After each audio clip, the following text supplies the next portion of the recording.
Hello, it's me, I am a nerd, and because I'm going to be making a video series talking about my books Waratahs of North Bank, I thought it might be an idea to just go over the basics of the series.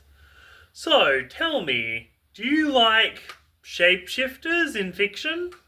Well, Waratahs are kind of the ultimate shapeshifters because if they have the clothes of a person or even a costume like Spider-Man or Superman or whatever, they can just change they can change the costume into that costume, and then they get all the powers, all the abilities, all the memories, everything. So, you got 10 Waratahs, you could have 10 versions of Superman running around. If you had 10 Waratahs, you could have 5 Supermans and 5 Hulks. You get the idea of what I'm talking about? Now, the main Waratah in the series is Amy Firestone. She is a character from the Waratahs of North Bank universe who has a mother who is named Karen and is a Karen. She runs her own magazine shop. She is very Karen-y, for lack of a better term. And she's basically made Amy take over the running of the household. She has a twin sister who is corrupted by Karen into being a spoiled brat. If you remember My Stupid Sweet 16 or the South Park episode where Satan becomes the person from My Stupid Sweet 16 and turns out not to be as evil, that's basically Sylvia. That's Amy's sister's name. Now, until the point she enters Tri-Spear Academy, the school that they go to, her younger brother Timmy is basically what she's been living for.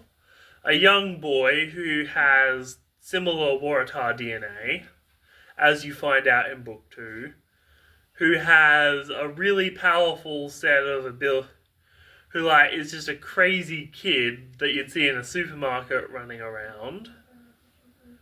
Sorry. Anywho, Amy Firestone has had to fight monsters from the age of 6 to be able to even live. Really powerful monsters such as gods and entities beyond human comprehension or from human comprehension.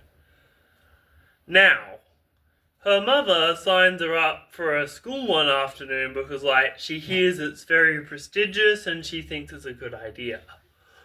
On the way to school, she meets a character called Gwen and her Sandman bodyguard, Try.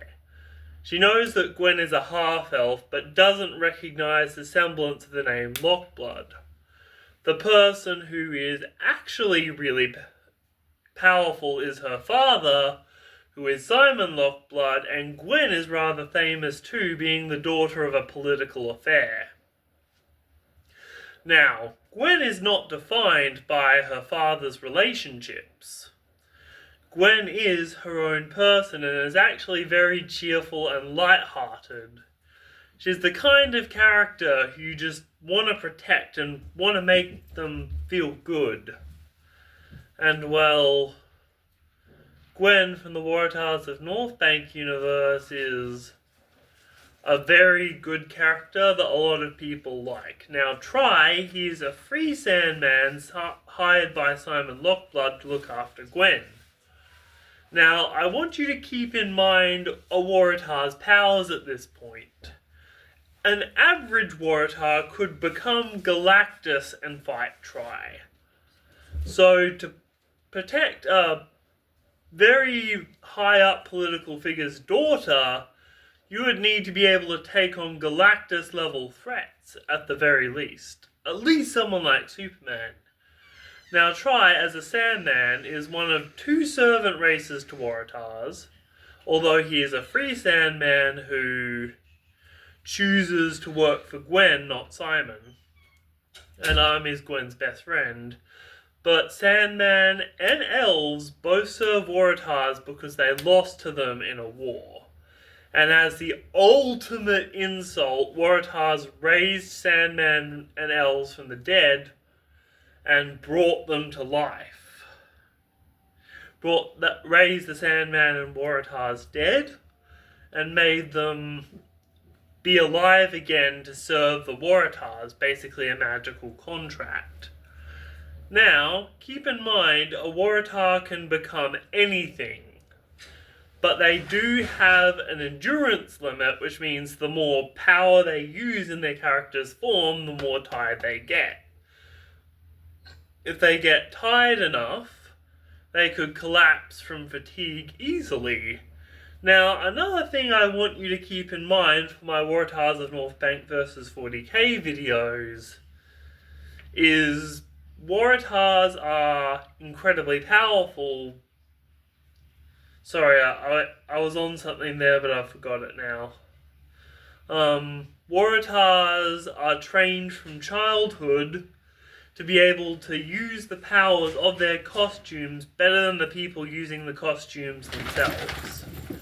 So, like, an average Waratah would be a pro-level waterbender at least. So forth and so on. So, a Waratah can just take on your shirt and use your power just as good or even better than you in mere moments. I won't now try has a tragic backstory, but I'll save that for those who want to read the series or maybe go into it in a later video. But I just want to say thank you for listening so much. Thank you so much for being here. I'll see you in the next video. I am a nerd.